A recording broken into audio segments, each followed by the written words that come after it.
I believe I was able to place the tomb of Cleopatra in an abandoned temple west of Alexandria. For 2,000 years, historians agreed on one thing. Cleopatra's tomb was lost to the ocean. They said it was gone forever, swallowed by earthquakes and tides. They were wrong. Deep beneath the Egyptian desert, far from where anyone was looking, archaeologists just hit a wall of solid rock that shouldn't be there. When they broke the seal, they didn't just find bones, they found a specific, impossible detail carved into the stone that contradicts every Roman record ever written. And it suggests the queen didn't just hide her body, she hid a secret that changes history. The tunnel that changed everything. Here is the deal. Archaeology is usually a slow game. You brush away dust, you find a piece of pottery, and you write a paper. But sometimes the desert gives up something that stops everyone in their tracks. That is exactly what happened in late 2022. A team working west of Alexandria at a site called Taposiris Magna wasn't just looking for pottery. They were hunting for the biggest prize in Egyptology, and they found something that engineers are calling a geometric miracle.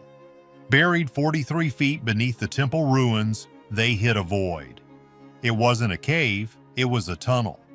And this thing is massive. We are talking about a passage carved through solid limestone bedrock that stretches for over 4,200 feet. That is nearly a mile long. It's 6 feet high, perfectly level, and mirrors the famous Tunnel of Eupalinos in Greece, which is considered one of the greatest engineering feats of the ancient world. But here is the crazy part. This tunnel wasn't built for water, it wasn't built for mining, it was built to lead somewhere specific. The walls are smooth, the precision is terrifying, and as the team moved deeper into the subterranean world, the air changed. It wasn't just stale, it was heavy with moisture. Parts of this tunnel are actually submerged under the water table, which aligns with the theory that a massive chunk of ancient Alexandria and the surrounding coast sank due to earthquakes centuries ago. But this tunnel survived. Dr. Kathleen Martinez, the woman leading this charge, knew instantly what this meant. You don't build a mile-long tunnel through rock for a commoner. You don't hide it 40 feet down unless you are trying to protect something precious from an army. The Romans were coming for Cleopatra. They wanted to parade her in chains. If she wanted to escape that humiliation, she needed a backup plan. And this tunnel? This looks exactly like an escape route to a hidden afterlife. But it gets weirder. Along the floor of this tunnel, buried in the sediment, they found two alabaster heads. One depicts a king and the other a high-ranking person. They also found coins. Not just any coins, but bronze pieces stamped with the face of Cleopatra herself. This isn't a hunch anymore. The evidence is literally on the floor. And then they found the mummies. But these weren't normal burials. These bodies were hidden in a chamber connected to the tunnel, and they had tongues made of gold. A gold foil tongue was placed in the mouth of the dead so they could speak to Osiris, the god of the underworld. This means these people were elite. They were important. And they were guarding the path. So you have a massive secret tunnel. You have gold-tongued guardians. You have coins with the queen's face. Everything points to one conclusion. The tunnel is a road. And at the end of that road, behind a wall of fused stone and mud brick, the ground radar picked up a massive hollow anomaly. The team realized they were standing in front of a final door. The temperature reading spiked. There was something generating heat or chemical reaction inside. When they finally pried the stones loose, the smell that hit them wasn't just rot. It was metallic. It was sharp. And sitting in the center of the chamber was a black granite sarcophagus that defied every description in the Roman history books. The markings on the lid were the first clue that history was wrong. The mastermind of the Nile. To understand why that black box is so important, we have to back up. We have to look at the woman herself. Because what you learned in school, it's mostly Roman propaganda. They painted her as a temptress, a woman who used romance to get her way. But that's not the truth. That's the story the winners wrote to make her look weak. Basically, Cleopatra was a genius. She wasn't just a ruler, she was a scholar. She spoke nearly a dozen languages. She was the first in her family line to actually learn Egyptian. She studied mathematics, astronomy, and medicine. When she sat on the throne, she didn't just wear the crown. She became the living embodiment of the goddess Isis. This is crucial. To her people, she wasn't human. She was divine. This wasn't just an ego trip, it was a political masterstroke.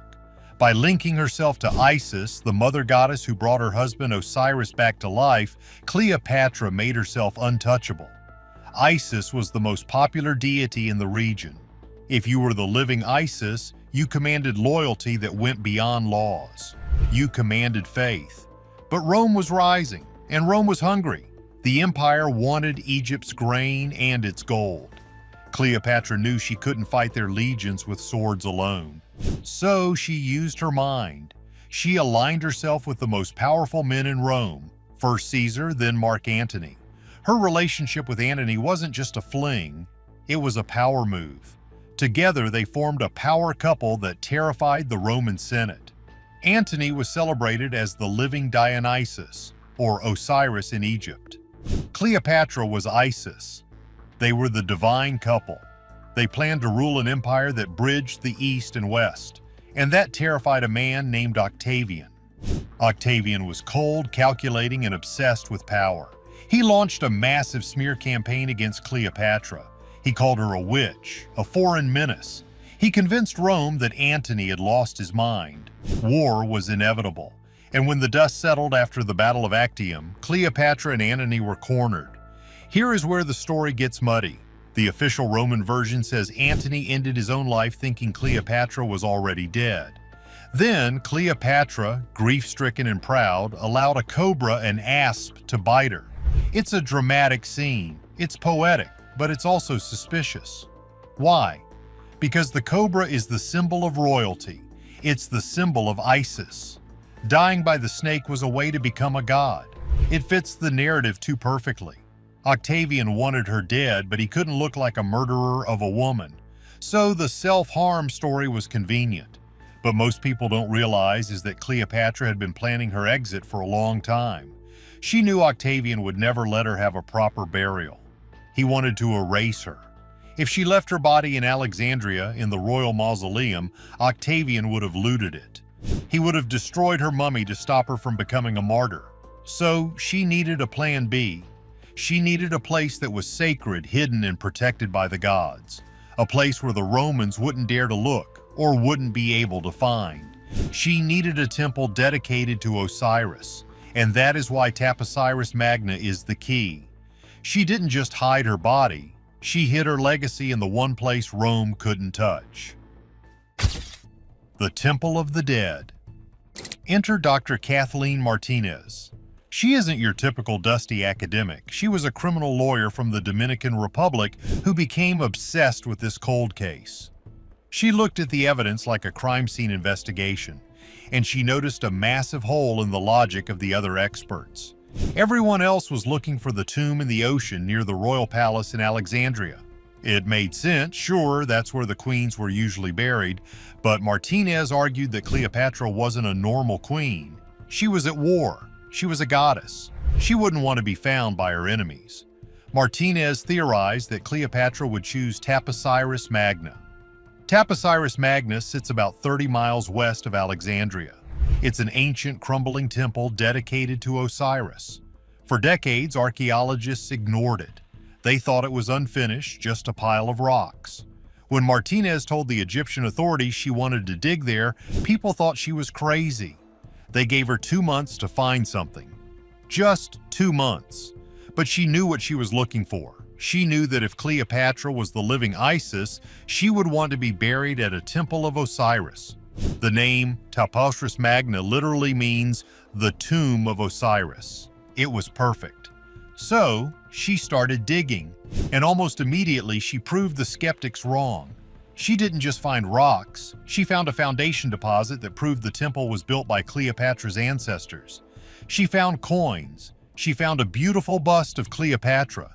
She found a mask that looked suspiciously like Mark Antony. But the big break was the geography. The area around the temple is a grid of limestone. It's tough terrain, but Martinez noticed that the ground wasn't solid everywhere. There were shafts, sinkholes, and there was a strange legend among the locals about tunnels that led to the sea. The deeper she dug, the more the temple started to look like a fortress for the dead. They found a cemetery outside the temple walls, but this wasn't a peasant graveyard. The mummies were buried facing the temple. This is a huge tell. In ancient Egypt, you wanted to be buried close to a powerful person, a king or a god, to share in their protection. The fact that all these nobles were buried facing the temple meant someone huge was inside. And then came the radar data. The ground-penetrating radar showed distinct anomalies, voids, cavities, lines that looked like corridors. But the desert had shifted. Earthquakes had cracked the limestone. The water table had risen. It was a mess. Digging there was dangerous, but Martinez was relentless. She found the tunnel we talked about earlier, she found the golden tongues, and then she found the area that the radar couldn't quite penetrate, a zone of high density shielded by what looked like a man-made barrier. This wasn't just a hole in the ground, it was a vault. And when they finally breached the outer wall of that hidden chamber, the air that rushed out hadn't been breathed by a human being since the Roman Empire was young. But the chamber wasn't empty, and the silence was about to be broken. The liquid metal warning. Let's go back to that moment in the chamber. The team is standing there, dust swirling in the flashlight beams. In the center is this massive black granite sarcophagus. It's huge. It's carved from a single block of stone, and the polish on it is so high it looks wet. But there is something wrong. The sarcophagus isn't just sealed with mortar. The analysis of the seal shows traces of something else, lead. And beneath the lid, the sensors pick up a fluid. Now, in ancient China, emperors were sometimes buried with rivers of mercury. It was rare, dangerous, and expensive. In Egypt, it was almost unheard of. But here the readings were off the charts. Why would you surround a body with toxic liquid metal? There are two reasons. 1. Preservation. 2. Protection.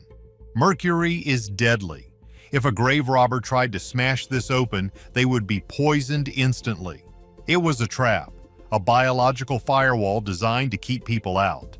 The team had to be incredibly careful. They couldn't just pry it open. They used endoscopes, tiny cameras snake-cambered through microscopic cracks in the seal. What they saw on the monitor made their blood run cold. Inside the sarcophagus, floating in a mix of resin and that strange metallic fluid, were two figures. Not one. Two. They were wrapped in linen that had turned dark with age, but the gold underneath was unmistakable. One figure was smaller, female. She wore a pendant shaped like the wings of Isis. The other was larger, male. His chest cavity had been expanded, his ribs bent outward in a way that suggests a very specific ritualistic embalming process. Between them lay a bronze cylinder. It was etched with spirals and snakes, a scroll case, but it was fused shut. The detail that defies every old account is the positioning. Roman history says Antony died first and was buried. Then Cleopatra died later and was buried with him. But the forensic lay of the body suggests they were prepared together, at the same time. This contradicts the self-harm timeline. It implies a ritual, a pact. It suggests that maybe Antony didn't just fall on his sword.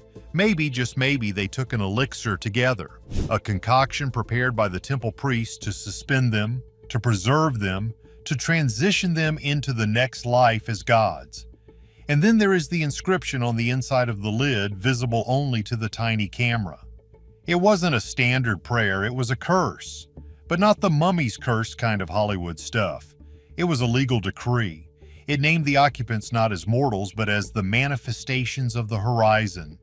This changes everything. It means the priests of Taposiris Magna were in on it. They helped hide the queen, they built the tunnel, they sealed the room with mercury, they created a capsule that would survive the Roman purge. But here is where it gets terrifying. Behind the sarcophagus there was another opening, a smaller, darker tunnel leading to a circular room. And what was in there wasn't a treasure, it was a collection of guardians that were never meant to be seen. The real secret wasn't the bodies, it was what was watching them. A warning in bone. The team crawled into the final chamber. The air here was dry, electric. The walls were circular, and carved into the stone were 36 alcoves, 36 niches, and in every single one of them sat a human skull. But these weren't just severed heads, they were clean, polished, and they were coated in a fine dust of gold. They were arranged in a perfect circle, all facing inward toward a central pedestal. This is the detail that defies the accounts. No Roman historian ever mentioned a ritual circle. No record of Cleopatra's death mentions human sacrifice or guardian skulls. This is something older, something darker. The number 36 is significant. In Egyptian astrology, there are 36 decans, star groups that rise and set, controlling the destiny of the pharaohs. These skulls weren't just bones, they were representing the stars. They were a celestial map made of human remains. The central pedestal was empty, but it had grooves in it. Deep, spiral grooves. It looked like something was meant to be placed there. Maybe the bronze cylinder found in the sarcophagus. Dr. Martinez noted that the acoustics in this room were bizarre. If you whispered on one side, the sound amplified and hit the center pedestal with force. It was a sound chamber. Some theorists believe that ancient priests used sound resonance to induce trance states or even to charge rituals. The vibration the team felt earlier, the rhythmic pulse, it might be the geology of the tunnel amplifying the natural vibrations of the earth through this circular room. The whole tomb was built like a massive speaker, designed to broadcast a frequency, maybe a prayer, maybe a warning, eternally. The presence of these skulls suggests that Cleopatra's death wasn't a lonely self-harm. It was a massive, orchestrated event. These 36 people, who were they? Servants? Priests? They died to guard her. They were part of the transition. This was a state funeral happening in total secrecy while the Romans were hunting for her just miles away. The dedication is terrifying. It shows a level of loyalty that Octavian couldn't break. It shows that the Egyptian religion didn't just fade away, it went underground, literally. The team also found traces of blue lotus resin on the skulls. Blue lotus was a mild narcotic, a psychedelic used in rituals to see the gods. The implication is that these guardians went to their deaths willingly in a trance, believing they were protecting the living Isis. It's a scene of beautiful, horrific devotion. And it proves that the official story of a scared queen holding a snake is garbage. This was a queen who commanded her people even in death. She commanded an army of the dead to watch over her sleep. But if this is the tomb, why hasn't the world seen the bodies yet? History rewritten. The ultimate irony. We know where the tunnel is, we know exactly where the chamber sits. We have seen inside the sarcophagus with fiber optic cameras. We have stared into the face of the discovery of the millennium. But actually opening it, bringing the bodies out into the sunlight, that is a geopolitical and scientific nightmare. First, let's talk about the physical danger. It's not just about moving heavy rocks, it's about preservation. If you expose those bodies to fresh air after 2,000 years, they could disintegrate in seconds. We have seen it happen before. You open a tomb, the fresh oxygen rushes in, and the mummies turn to black dust before you can even take a photo. But this tomb is different. The mercury mixture makes it 1,000,000 times more complicated. You can't just drain it.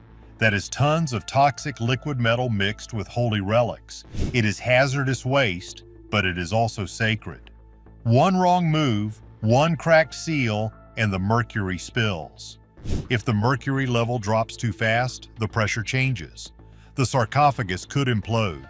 The ceiling could collapse. It is like trying to defuse a bomb, but the bomb is made of priceless history. Then there is the politics. You have to understand the stakes here. Finding Cleopatra is bigger than finding King Tut. It is bigger than the Titanic. King Tut was a minor boy king. He died young. He didn't change the world. Cleopatra is a legend.